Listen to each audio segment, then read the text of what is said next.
Chegou aquele momento todo especial no programa de Coração para Coração. Um momento de meditarmos na santa e gloriosa Palavra de Deus. Hoje conosco o pastor Marcos Romano, da Igreja Adventista do Sétimo Dia. Meus amados irmãos, ajude a evangelizar através do canal do YouTube Marcelo Mesquita aí de Pregai. Se você já é inscrito, convide outras pessoas para se inscrever. Se você ainda não é inscrito, se inscreva no canal Marcelo Mesquita aí de Pregai, toque no sininho das notificações e convide outras pessoas também para se inscrever no canal Marcelo Mesquita aí de Pregai. Outra coisa muito importante, não deixe de ao receber esse vídeo deixar o seu like, o seu joinha, para que o YouTube entenda que esse vídeo é um vídeo bom, um vídeo de qualidade. Pastor Marcos Romano e a mensagem da Palavra de Deus.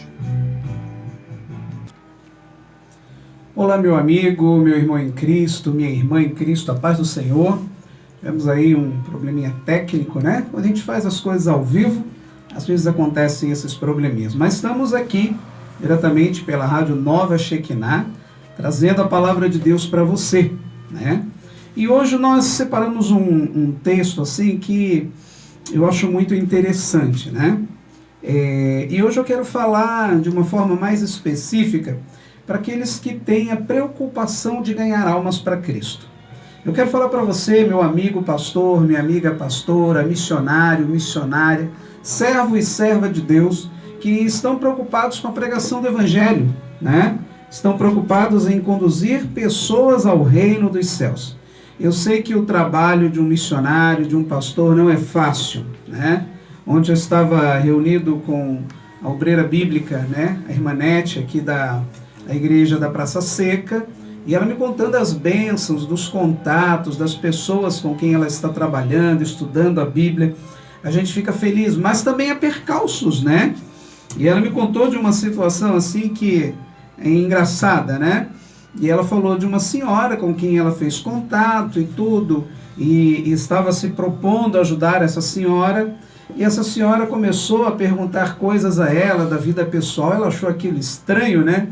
E eu falei com ela, olha, controla aí porque está confundindo as coisas, né? Então a gente lida com situações de todos os tipos, mas o importante é o amor que nós temos pela salvação de almas. E você, pastor, pastora, missionário, missionária, obreiro, obreira, sinta-se sempre agraciado por Deus no cumprimento da missão, não é verdade? Se você está fazendo bem o trabalho de Deus, você não tem do que se envergonhar. Esta é uma verdade que precisa estar no teu coração.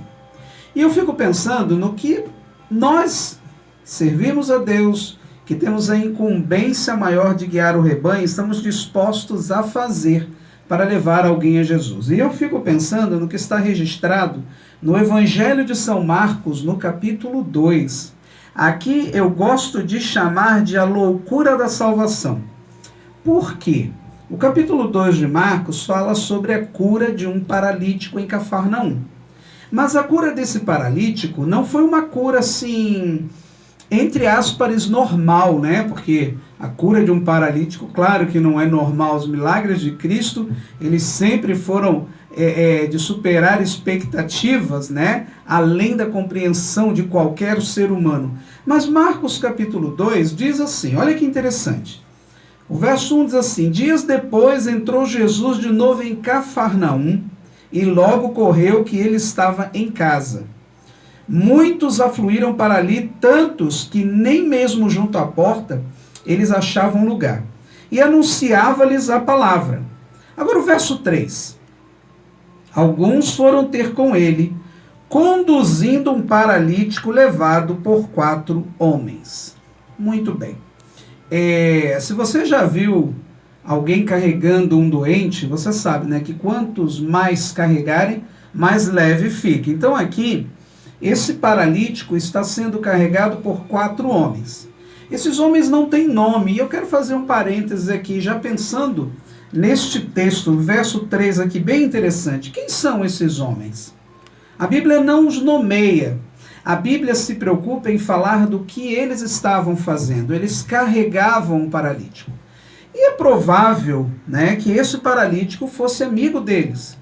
que ele fosse conhecido por esses 4 homens e estes homens o conhecessem há muito tempo.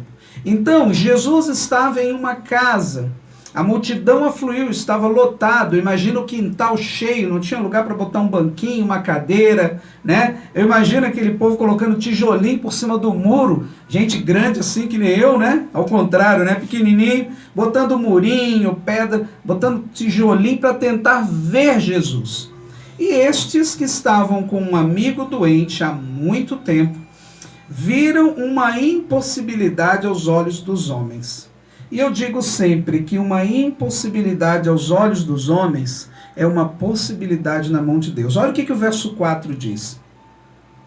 E não podendo aproximar-se dele, por causa da multidão, descobriram o telhado no ponto correspondente ao em que ele estava e, fazendo uma abertura, baixaram o leito em que jazia o doente. Gente, você consegue imaginar essa cena? Vamos usar a imaginação agora. Então, Jesus está numa casa. Tem muita gente. O quintal está cheio, a sala está cheia, está tudo cheio. E eles estão agora carregando um homem numa maca. Mas olha aqui, não é uma maca igual essas que você vê nos filmes, né? Maca de hospital, bonitinho. Não, era um pano. Era um pano, um trançado, uma coisa assim bem rústica. E cada um segurando numa ponta, carregando. E eles estão tentando chegar até onde Jesus está. Mas havia muita gente também tentando chegar. Outras pessoas queriam ver Jesus. Mas estes homens tinham um propósito nobre também. No coração deles, sabiam que Jesus era a única solução do seu amigo. E aí olha para mim agora por um momento. Você que está me ouvindo aqui na rádio, que vai me assistir depois no YouTube. Será que levar pessoas a Jesus não é o maior propósito?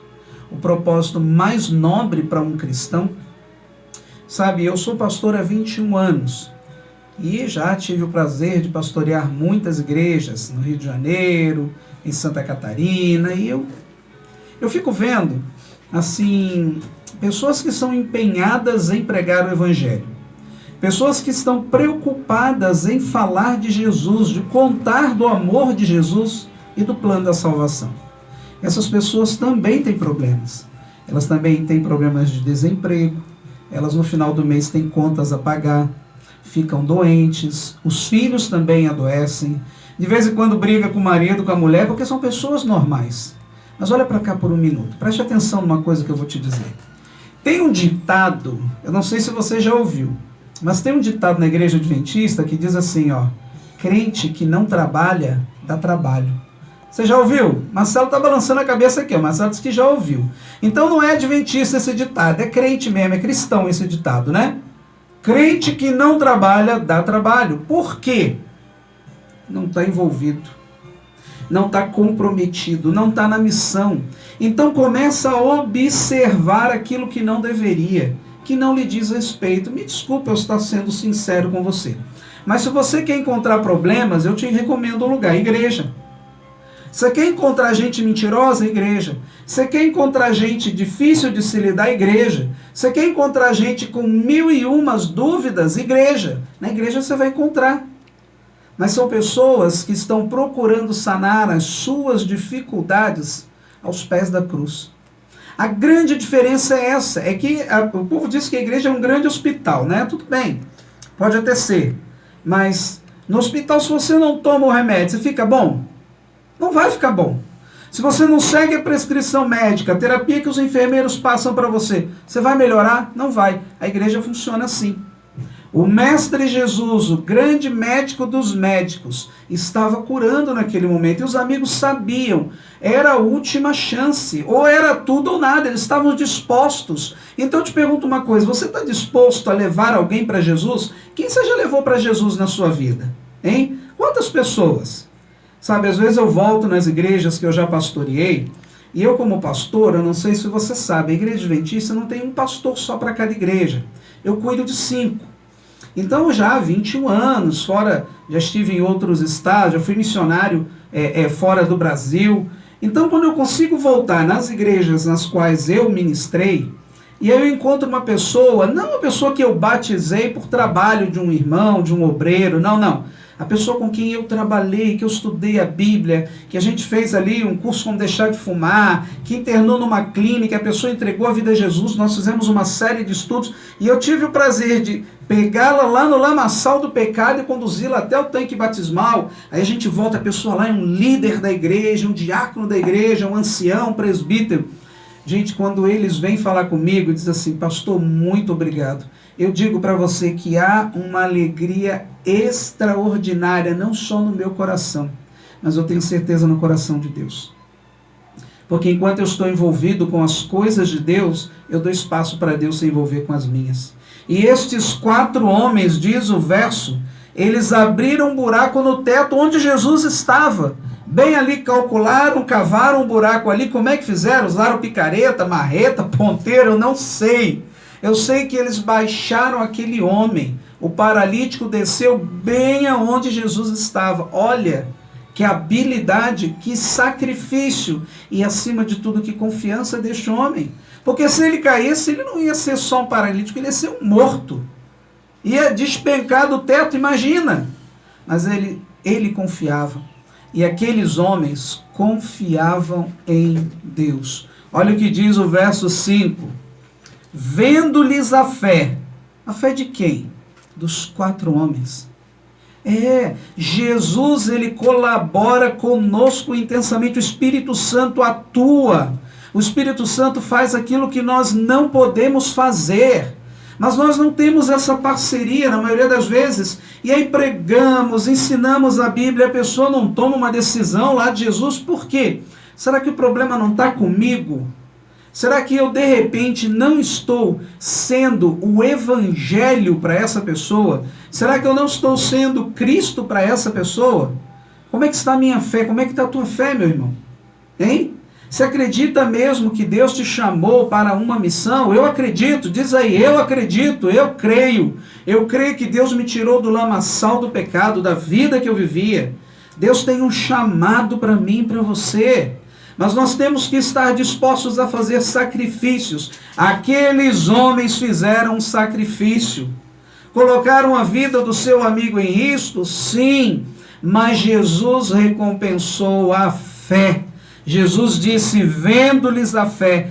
Jesus disse ao paralítico, após contemplar o ato de fé destes homens, em conduzir seu amigo enfermo até Jesus, diz assim, paralítico, filho, os teus pecados estão perdoados. Amém. O problema do paralítico maior não era físico, era espiritual. Jesus começou a restaurá-lo, a reintegrá-lo, fisicamente, sim, mas primeiro espiritual e emocionalmente. Trouxe ele de volta ao convívio. Olha, filho, eu perdoo os teus pecados. Você está padecendo aí, mas o teu problema maior são os teus pecados. A vida que você vivia acarretou aí muitos problemas.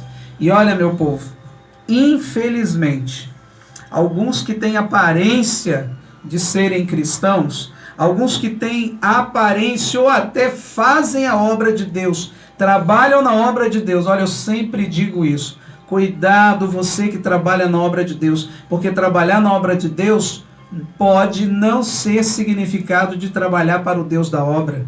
Tem muitos que trabalham na obra de Deus, mas não trabalham para o Deus da obra. Os escribas, diz o verso 6, alguns dos escribas estavam assentados ali e arrazoavam em seu coração. Por que fala ele deste modo? Por quê? Quem é ele para perdoar pecados? Olha o que diz o texto. Isto é blasfêmia. Quem pode perdoar pecados, senão um que é Deus? Só que eles, minha mãe dizia assim, né? Deram com os burros na água. Eu não sei de onde é que vem essa expressão, mas olha só. E Jesus, percebendo logo por seu espírito que eles assim arrazoavam, disse-lhes, por que arrazoais sobre estas coisas em vosso coração? Qual é mais fácil? Dizer ao paralítico, estão perdoados os teus pecados, ou dizer, levanta, toma o teu leito e anda? Ora, para que saibais que o Filho do Homem tem sobre a terra autoridade para perdoar pecados, disse ao paralítico: eu te mando, levanta-te, toma o teu leito e vai para a tua casa. E o milagre acontece imediatamente. Meu irmão, Deus não precisa de críticos. Deus não precisa de reclamões. Deus precisa de um coração desejoso de ser conduto da sua graça. Meu amigo, tem tanta ferramenta de Satanás hoje aí, sabe? Você começa ali no seu ministério de oração. Gente, como eu acho bonito as irmãs da Assembleia de Deus, o ministério de oração, sabe? Eu fico impressionado. Eu sou fruto do ministério de oração da minha igreja. Minha mãe era uma mulher de oração, orou por mim por 4 anos, quando eu estive fora dos caminhos de Deus. Jejuava, clamava de madrugadas. E aí o povo diz assim: ah, mas só oração, não vai para a rua, não vai distribuir um folheto, não vai fazer uma visita ao hospital. Cada um tem um dom, a gente tem que respeitar. O dom desses aqui, acho que era arrombadores, né? São santos arrombadores. Eles destruíram um telhado para salvar. O que você está disposto a fazer para salvar alguém? Para levar alguém até Jesus? Eu acredito que depois eles tiveram que reformar aquela casa, né? Reconstruir o teto. Mas será? Que coisa... Olha, eu tenho uma imaginação muito fértil. Eu fico imaginando aqueles 4 homens, o dono da casa e o paralítico. Olha aí. O que era paralítico? Ali reconstruindo o telhado. E ao invés deles estarem resmungando, brigando, o dono lá, tá vendo, besteira que vocês fizeram, eles estavam assim: gente, você lembra? Foi ontem. Ontem o José, o João, o Marcelo, o Marcos, o ex-paralítico. Lembra, o nosso amigo, ele não andava. Como é que era a vida dele triste, sem Jesus? Olha que o cara tá ajudando a gente a colocar o tijolo aqui, tá ajudando a gente a fazer uma laje. É aí que você e eu temos que pensar, é nisso, é no resultado. Eu sempre gosto de lembrar de um pastor que eu conheci, que quando ele andava na rua, ele dizia que tinha uma visão diferenciada. Ele andava na rua, às vezes à noite, olhava assim, moças, né? Meninas da vida, aí, garotas de programa, e ele ficava pensando, ele dizia: essa daria uma grande líder de jovens. Olhava jovens jogados pelas ruas, pela calçada, e ficava pensando: esse daí é um bom diácono, que entende a dor do outro. Olhava pessoas nos bares, amigos em festas, pulando, ele pensava: olha, isso aí dá um líder. Ou um casal ali, parado num barzinho, bebendo. Quando esse casal entregar a vida a Jesus, vão ser um líder do ministério da família. É a minha visão que vai fazer a diferença na minha missão. Quando você olhar para alguém, olhe como Cristo olha. Jesus olhou para aquele paralítico. Jesus não se preocupou com o que os outros estavam falando. Meu irmão, você que é um ganhador de almas, continue. Você, amigo pastor, meu amigo pastor Gutenberg, continua. A você, pastor, pastora, obreiro, obreira, missionário, missionária, continue. Continue aqui aonde Deus se plantou, continue lá onde Deus te enviar, mas continue. Se for preciso, faça loucuras, porque nós somos cidadãos do reino, e cidadãos do reino não são compreendidos pelo mundo. Aqueles que se diziam religiosos estavam criticando. Mas aqueles que nem têm o nome, classe social, profissão, etnia, não aparece nada, só diz que eram 4. Esses são reconhecidos como homens de fé. Então, nesse momento, eu quero dizer para você, homem de fé, mulher de fé, em nome de Jesus, não desista. Ver a salvação, ver pessoas descendo as águas batismais, ressurgindo uma nova criatura em Cristo Jesus, não tem preço. Por isso, nessa hora, eu quero dizer para você, mantenha o foco, cumpra a missão que o Senhor lhe confiou e tenha certeza absoluta que o Senhor é contigo, servo bom e fiel. Faça o seu trabalho, não desista, e que a graça do bom Deus e a unção do Espírito Santo possa te guiar possa dirigir a sua vida, possa dar frutos ao seu trabalho dedicado. Mas não saia sem antes pedir a companhia do seu parceiro, o Senhor Jesus. Deus te abençoe, Deus te dê sabedoria e não desista. O Senhor Jesus vem logo. Esse é o meu desejo. Amém.